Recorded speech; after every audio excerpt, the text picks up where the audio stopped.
Chapter 6 Of the White Bull and the Komarinsky Peasant.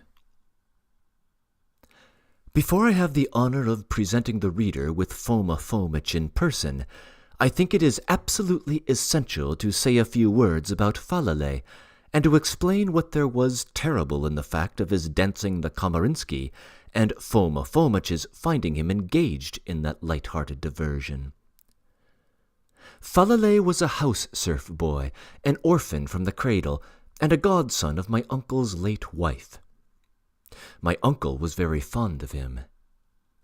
That fact alone was quite sufficient to make Foma Fomitch, after he had settled at Stepanchikovo and gained complete domination over my uncle, take a dislike to the latter's favorite, Falale. But Madame la Générale took a particular fancy to the boy, who, in spite of Foma Fomitch's wrath, remained upstairs in attendance on the family. Madame la Générale herself insisted upon it, and Foma gave way, storing up the injury — he looked on everything as an injury — in his heart, and revenging it on every favorable occasion on my uncle, who was in no way responsible. Falale was wonderfully good-looking.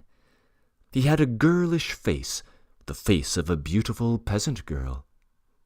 Madame la Générale petted and spoiled him, prized him as though he were a rare and pretty toy, and there was no saying which she loved best, her little curly black dog Ami, or Falale.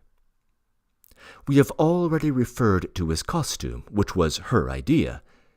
The young ladies gave him pomatum, and it was the duty of the barber Kuzma to curl his hair on holidays.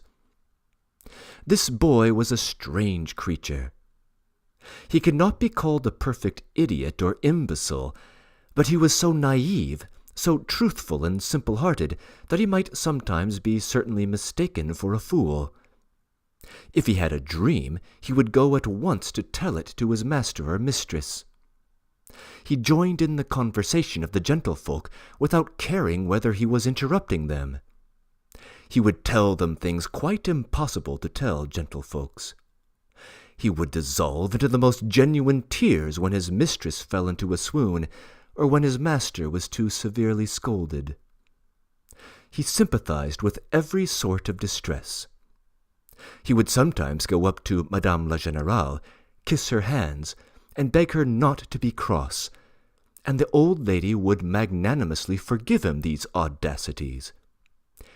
He was sensitive in the extreme, kind-hearted, as free from malice as a lamb, and as gay as a happy child. They gave him dainties from the dinner-table. He always stood behind Madame la Générale's chair, and was awfully fond of sugar. When he was given a lump of sugar, he would nibble at it with his strong milk-white teeth, and a gleam of indescribable pleasure shone in his merry blue eyes and all over his pretty little face.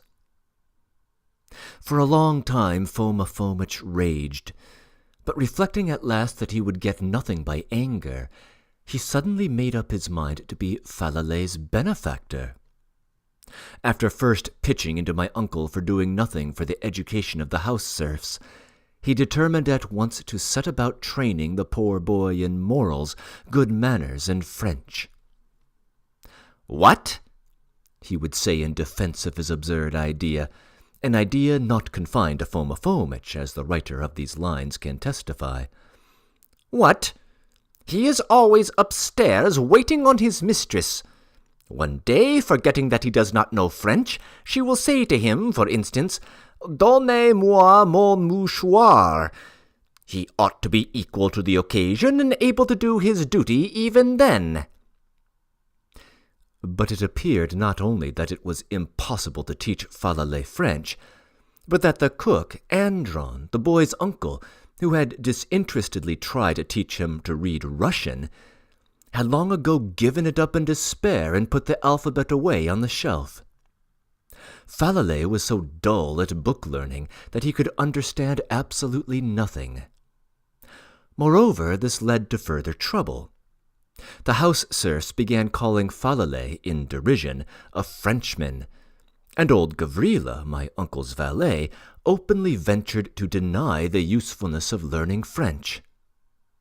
This reached Foma Fomich's ears, and, bursting with wrath, he made his opponent, Gavrila, himself learn French as a punishment. This was the origin of the whole business of teaching the servants French, which so exasperated Mr. Batchev. It was still worse in regard to manners. Foma was absolutely unable to train Falale to suit his ideas, and in spite of his prohibition, the boy would go in to tell him his dreams in the morning, which Foma Fomich considered extremely ill-mannered and familiar. But Falale obstinately remained Falale. My uncle was, of course, the first to suffer for all this.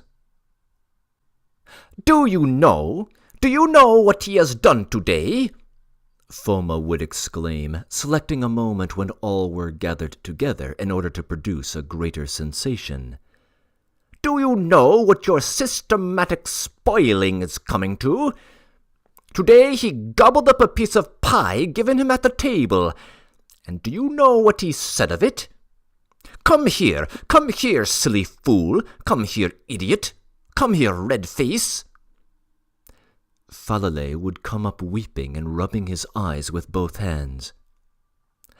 "What did you say when you greedily ate up your pie? Repeat it before everyone." Falale would dissolve in bitter tears and make no answer. "Then I'll speak for you, if that's how it is. You said, slapping yourself on your stuffed and vulgar stomach, 'I've gobbled up the pie as Martin did the soap.' Upon my word, Colonel, can expressions like that be used in educated society, still more in aristocratic society? Did you say it or not? Speak." "I did," Falale would assent, sobbing. "Well, then, tell me now, does Martin eat soap? Where have you seen a Martin who eats soap? Tell me, give me an idea of this phenomenal Martin." Silence. "I am asking you," Foma would persist, "who is this Martin? I want to see him. I want to make his acquaintance. Well, what is he? A registry clerk? An astronomer? A provincial? A poet? An army captain? A serving man? He must have been something. Answer." "A serving man," Falale would answer at last, still weeping. Who is his master?" But Falale was utterly unable to say who was his master. It would end, of course, in Foma Fomich's rushing out of the room in a passion, crying out that he had been insulted. Madame la Générale would show symptoms of an attack, while my uncle would curse the hour of his birth, beg everybody's pardon, and for the rest of the day walk about on tiptoe in his own rooms. As ill luck would have it, on the day after the trouble over Martin and the soap, Falale, who had succeeded in completely forgetting about Martin and all his woes of the previous day, informed Foma Fomich as he took in his tea in the morning that he had had a dream about a white bull.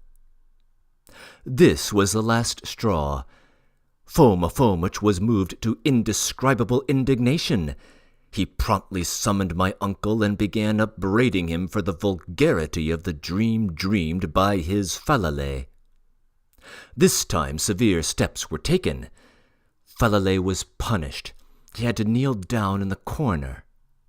He was sternly forbidden to dream of such coarse rustic subjects. "What I am angry at," said Foma, "apart from the fact that he really ought not to dare to think of blurting out his dreams to me, especially a dream of a white bull, apart from that, you must agree, Colonel, what is the white bull but a proof of coarseness, ignorance, and loutishness in your unkempt Falale? As the thoughts are, so will the dreams be.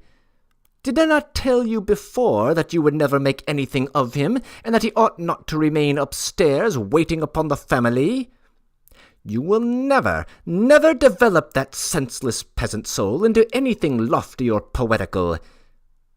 Can't you manage, he went on, addressing Falale, can't you manage to dream of something elegant, refined, genteel, some scene from good society, such as gentlemen playing cards or ladies walking in a lovely garden?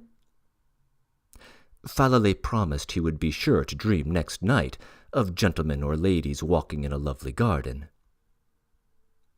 As he went to bed, Falale prayed tearfully on the subject and wondered for a long time what he could do so as not to dream of the accursed white bull. But deceitful are the hopes of man. On waking up next morning, he remembered with horror that he had again been dreaming all night of the hateful white bull, and had not dreamed of even one lady walking in a lovely garden. This time the consequences were singular. Foma Fomitch positively declared that he did not believe in the possibility of such a coincidence, the possibility of such a repetition of a dream, and that Falale was prompted to say this by someone of the household, perhaps even by the colonel himself, on purpose to annoy Foma Fomitch. There was no end of an uproar, tears, and reproaches. Madame la Générale was taken ill towards the evening. The whole household wore a dejected air. There was still a faint hope that the following, that is the third night, Falale would be sure to have some dream of refined society. What was the universal indignation when, for a whole week, every blessed night, Falale went on dreaming of the white bull, and nothing but the white bull? It was no use even to think of refined society. But the most interesting point was that Falale was utterly incapable of thinking of lying, of simply saying that he had dreamed not of the white bull, but of a carriage, for instance, full of ladies and Foma Fomitch. This was all the more strange, since lying indeed would not have been so very sinful in so extreme a case. But Falale was so truthful that he positively could not tell a lie even if he wanted to. It was indeed not even suggested to him by anyone. They all knew that he would betray himself at the first moment, and Foma Fomitch would immediately detect him in lying. What was to be done? My uncle's position was becoming intolerable. Falale was absolutely incorrigible. The poor boy was positively growing thinner from worry. The housekeeper Melania declared that he was bewitched, and sprinkled him with magic water. She was assisted in this compassionate and salutary operation by the tender-hearted Praskovya Ilinichna, but even that was no use. Nothing was of use. "The deuce take the damned thing," Falale said. "The same dream every night. Every evening I pray, 'Don't let me dream of the white bull, don't let me dream of the white bull.' And there it is, the damned beast facing me, huge, with horns and such thick lips. Ooh!"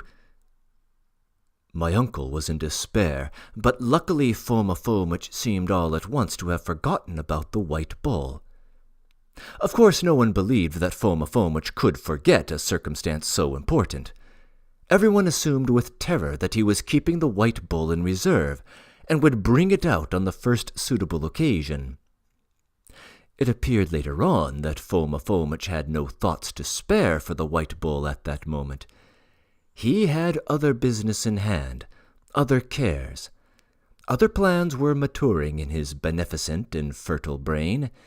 That is why he let Falale breathe in peace, and everyone else, too, had a respite. The boy grew gay again, and even began to forget what had happened. Even the white bull began to visit him less and less frequently, though it still at times reminded him of its fantastic existence. In fact, everything would have gone well if there had been no such thing as the Komarinsky.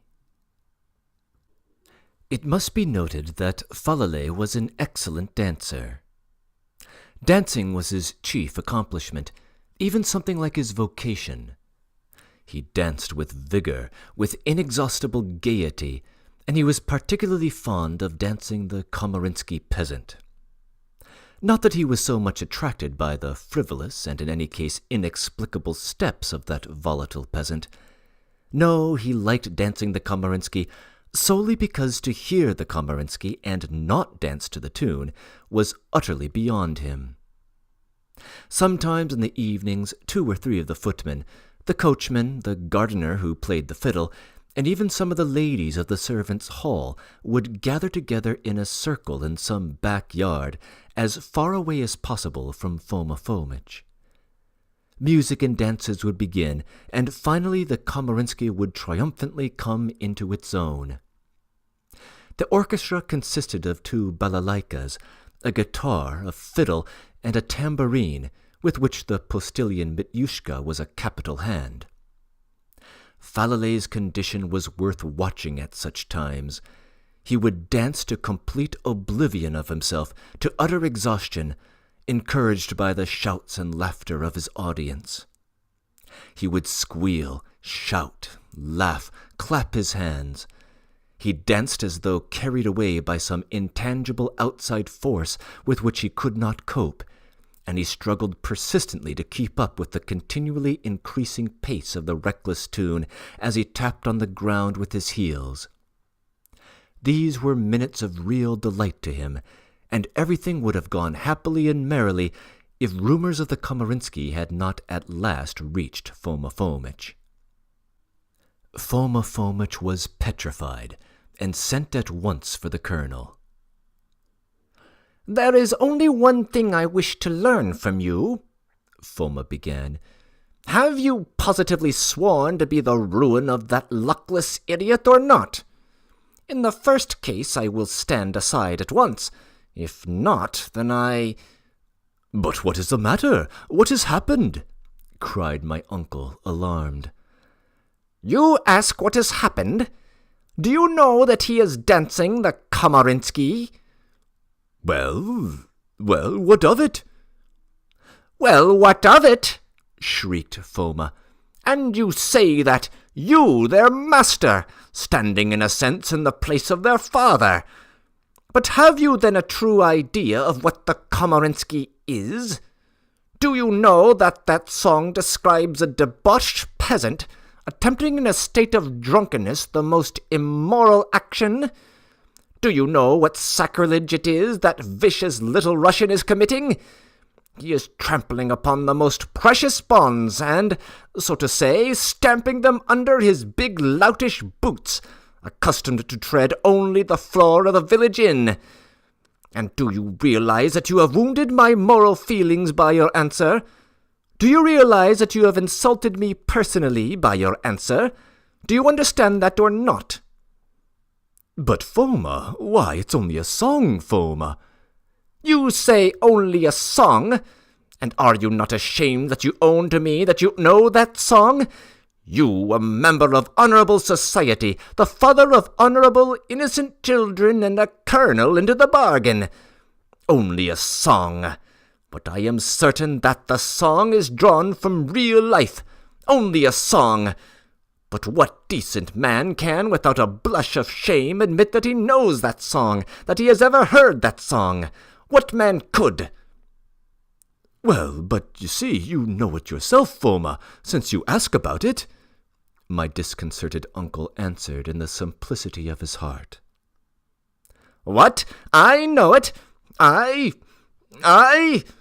You have insulted me!" Foma Fomitch cried at once, leaping up from his chair and spluttering with fury. He had never expected such a crushing answer. I will not undertake to describe the wrath of Foma Fomitch. The colonel was ignominiously driven from the presence of the guardian of morality for the ill manners and tactlessness of his reply. But from that hour Foma Fomitch vowed to catch Falalay in the act of dancing the Komarinsky. In the evening, when everyone supposed he was busy at work, he stole out into the garden, went the round of the kitchen garden, and threaded his way into the hemp patch, from which there was a view in the distance of the back yard in which the dances took place. He stalked poor Falale as a sportsman stalks a bird, picturing with relish the wigging he would, if he succeeded, give the whole household and the colonel in particular. His unwearying efforts were at last crowned with success. He had come upon the Komarinsky. It will be understood now why my uncle tore his hair when he saw Falale weeping and heard Vodoplyasov announce Foma Fomitch, who so unexpectedly and at such a moment of perturbation was standing before us in person.